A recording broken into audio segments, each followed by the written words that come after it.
ಕರ್ನಾಟಕ ರಾಜ್ಯದಿಂದ ಮಹಾರಾಷ್ಟ್ರದಿಂದ ರಾಷ್ಟ್ರೀಯ ಹೆದ್ದಾರಿ ಮೂಲಕ ಇತರೆ ರಾಜ್ಯಗಳಿಗೆ ಅಡಕೆ ಸಾಗಿಸಲಾಗುತ್ತಿದ್ದು 50ಕ್ಕೂ ಹೆಚ್ಚು ಅಡಿಕೆ ಲಾರಿಗಳನ್ನು ಮಹಾರಾಷ್ಟ್ರದಿಂದ ಎಫ್ಡಿಎ ಅಧಿಕಾರಿಗಳು ತಡೆಹಿಡಿದಿದ್ದು, ಇದರಿಂದಾಗಿ ರಾಜ್ಯದಲ್ಲಿ ಅಡಿಕೆ ವ್ಯಾಪಾರವೇ ಸ್ಥಗಿತಗೊಳಿಸುವ ಪರಿಸ್ಥಿತಿ ನಿರ್ಮಾಣವಾಗಿದೆ ಎಂದು ಕರ್ನಾಟಕ ರಾಜ್ಯ ಅಡಿಕೆ ಸಹಕಾರ ಸಂಘಗಳ ಸಹಕಾರ ಮಂಡಳ ನಿಯಮಿತ ಅಧ್ಯಕ್ಷ ಹಾಗೂ ಶಾಸಕ ಆರ್ ಜ್ಞಾನೇಂದ್ರ ತಿಳಿಸಿದ್ದಾರೆ. ಶಿವಮೊಗ್ಗದಲ್ಲಿ ಪತ್ರಿಕಾಗೋಷ್ಠಿ ನಡೆಸಿ ಮಾತನಾಡಿದ ಆರ್ ಜ್ಞಾನೇಂದ್ರ, ಲಾರಿಗಳನ್ನು ತಡೆದಿರುವುದನ್ನು ಮಹಾಮಂಡಳವು ಅತ್ಯಂತ ಗಂಭೀರವಾಗಿ ಪರಿಗಣಿಸಿದೆ. ಚೋಗರು ಮಿಶ್ರಿತ ಅಡಿಕೆಯನ್ನು ರಾಸಾಯನಿಕ ಮಿಶ್ರಿತ ಅಡಿಕೆ ಎಂದು ಹಾಗೂ ಅಡಿಕೆ ಸುಲಿಯುವ ಯಂತ್ರದಿಂದ ಸುಲಿದ ಅಡಿಕೆಯನ್ನು ಗುಣಮಟ್ಟವಲ್ಲದ 2ನೇ ದರ್ಜೆ ಅಡಿಕೆ ಎಂದು ಪರಿಗಣಿಸಿ ಪರೀಕ್ಷೆಗಾಗಿ ವಿವಿಧ ಪ್ರಯೋಗಾಲಯದಲ್ಲಿ ಕಳಿಸಿರುವುದು ಅಸಮಂಜಸ ಕ್ರಮವಾಗಿದೆ ಎಂದಿದ್ದಾರೆ. ಈ ಕುರಿತು ರಾಜ್ಯದ ಪ್ರತಿನಿಧಿಗಳು, ರಾಜ್ಯ ಮತ್ತು ಕೇಂದ್ರ ಸರ್ಕಾರದ ಮಹಾರಾಷ್ಟ್ರದ ಮುಖ್ಯಮಂತ್ರಿಗಳು ಇವರೊಂದಿಗೆ ಮಾತುಕತೆ ನಡೆಸಿದ್ದು, ಇದರ ಪರಿಣಾಮವಾಗಿ ರಾಷ್ಟ್ರೀಯ ಹೆದ್ದಾರಿಯಲ್ಲಿ ಕಾನೂನುಬದ್ಧವಾಗಿ ಸಾಗಾಣಿಕೆಯಾಗುತ್ತಿರುವ ಅಡಿಕೆ ಲಾರಿಗಳನ್ನು ಅನಗತ್ಯವಾಗಿ ತಡೆಯದಂತೆ ಹಾಗೂ ತಡೆಹಿಡಿದಿರುವ ಲಾರಿಗಳನ್ನು ಬೇಷರತ್ತಾಗಿ ಬಿಡುಗಡೆ ಮಾಡುವಂತೆ ಮಹಾಮಂಡಳವು ಮನವಿ ಮಾಡಿದೆ ಎಂದರು.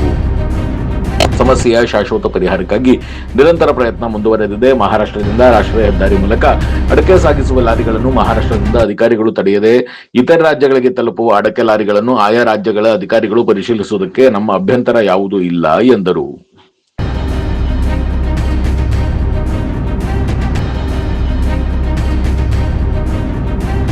ಒಂದು ಸಣ್ಣ ಬ್ರೇಕ್ ನಂತರ ಆರ್ ಜ್ಞಾನೇಂದ್ರ ಏನು ಹೇಳಿದ್ರು ಕೇಳೋಣ ಬನ್ನಿ.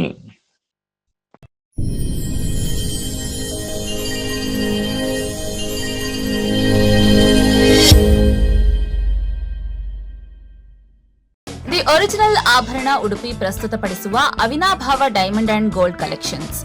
ಅವಿನಾಭಾವ ಚಿನ್ನ ಹಾಗೂ ವಜ್ರದ ಎಲ್ಲಾ ಆಭರಣಗಳಿಗೆ 0% ಮೇಕಿಂಗ್ ಚಾರ್ಜಸ್ ಇದೆ. ಜೂನ್ 24ರಿಂದ 26ರವರೆಗೆ ಮಾತ್ರ.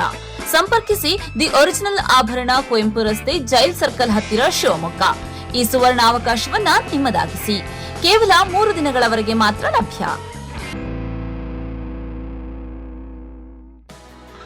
ಶಿವಮೊಗ್ಗ ನಗರದ ಸಾಗರ ರಸ್ತೆಯ ಗಾಡಿಕೊಪ್ಪದಲ್ಲಿರುವ ನಂಜಪ್ಪ ಲೈಫ್ ಕೇರ್ನಲ್ಲಿ ಜೂನ್ 15, 2026ರಿಂದ ಜುಲೈ 18, 2026ರವರೆಗೆ ಬಿನೈನ್ ಪ್ರಾಸ್ಟಾಟಿಕ್ ಹೈಪರ್ಪ್ಲಾಸಿಯಾ ಉಚಿತ ತಪಾಸಣಾ ಶಿಬಿರವನ್ನು ಆಯೋಜಿಸಲಾಗಿದೆ.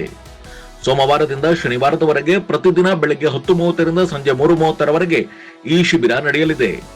60 ವರ್ಷ ಮೇಲ್ಪಟ್ಟ ಹಿರಿಯರಲ್ಲಿ ಹೆಚ್ಚಾಗಿ ಕಂಡುಬರುವ ಪ್ರಾಸ್ಟೇಟ್ ಗ್ರಂಥಿ ಹಿಗ್ಗುವಿಕೆ ಸಮಸ್ಯೆಗೆ ಪ್ರಖ್ಯಾತ interventional radiologist doctor Nishita SH ಅವರು ಈ ಶಿಬಿರದಲ್ಲಿ ಉಚಿತ ಸಮಾಲೋಚನೆಯನ್ನು ನಡೆಸಲಿದ್ದಾರೆ. ಪದೇ ಪದೇ ಮೂತ್ರ ವಿಸರ್ಜನೆ, ಮೂತ್ರದ ವೇಳೆ ಉರಿ, ಮೂತ್ರದಲ್ಲಿ ರಕ್ತ ಹಾಗೂ ಕೆಳ ಹೊಟ್ಟೆ ನೋವಿನಂತಹ ಲಕ್ಷಣಗಳಿರುವವರು ಈ ಶಿಬಿರದ ಸದುಪಯೋಗವನ್ನು ಪಡೆದುಕೊಳ್ಳಬಹುದು. ಹೆಚ್ಚಿನ ಮಾಹಿತಿ ಹಾಗೂ ಅಪಾಯಿಂಟ್ಮೆಂಟ್ಗಾಗಿ ಸಂಪರ್ಕಿಸಿ Nanjappa life care, Gadikoppa, Shivamogga. Mobile ಸಂಖ್ಯೆ 8050616525.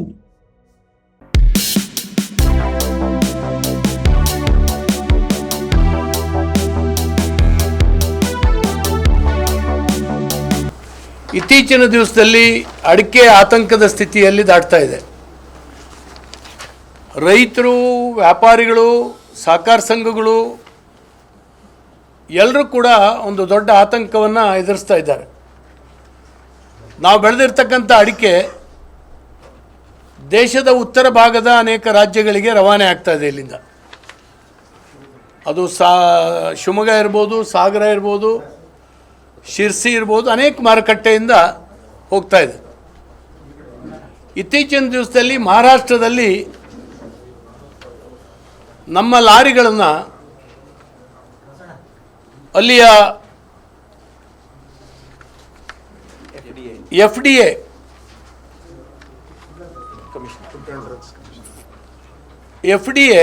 ಅಧಿಕಾರಿಗಳು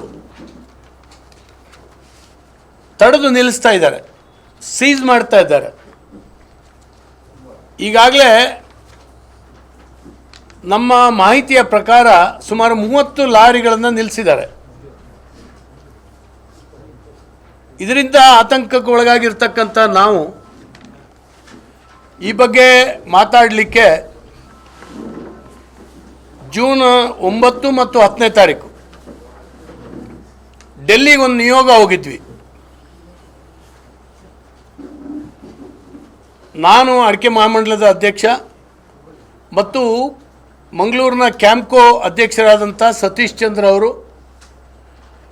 ನಮ್ಮ ಚನ್ನಗಿರಿಯ ತುಮಕೋಸಿನ ಅಧ್ಯಕ್ಷರಾದಂಥ ಶಿವಕುಮಾರ್ ಅವರು,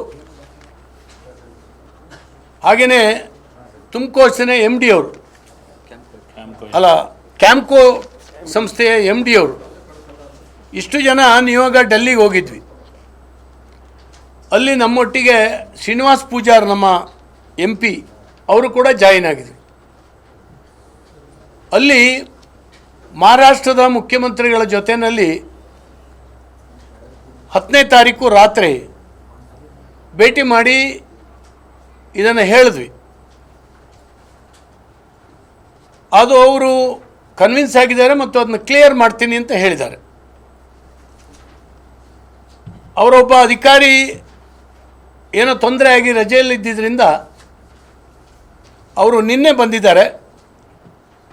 ಅದರ ಜೊತೆಗೆ 2ನೇ ಸಾರಿಗೆ ನಿನ್ನೆ ದಿನ ಬೆಳಿಗ್ಗೆ ನಮ್ಮ ಕೇಂದ್ರದ ಸಚಿವರಾಗಿರ್ತಕ್ಕಂಥ ಕರ್ನಾಟಕದ ಜೋಶಿಯವರು, ನಮ್ಮ ಪ್ರಹ್ಲಾದ್ ಜೋಶಿಯವರು, ಅವರು ನಿನ್ನೆ ಮತ್ತೊಮ್ಮೆ ಮಹಾರಾಷ್ಟ್ರದ ಮುಖ್ಯಮಂತ್ರಿಯ ಜೊತೆಗೆ ಮಾತಾಡಿದ್ದಾರೆ.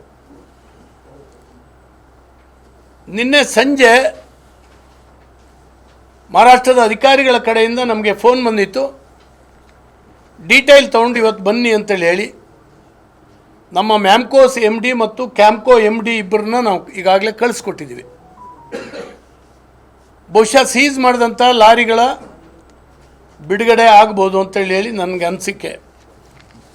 ಮತ್ತು ಇದು ಶಾಶ್ವತವಾಗಿ ಪರಿಹಾರ ಆಗಬೇಕು ಅನ್ನುವಂಥದ್ದಕ್ಕಾಗಿ ನಾವು ವಿಶೇಷವಾಗಿರ್ತಕ್ಕಂಥ ಪ್ರಯತ್ನಗಳನ್ನು ನಾವು ಮಾಡ್ತಾಯಿದ್ದೀವಿ.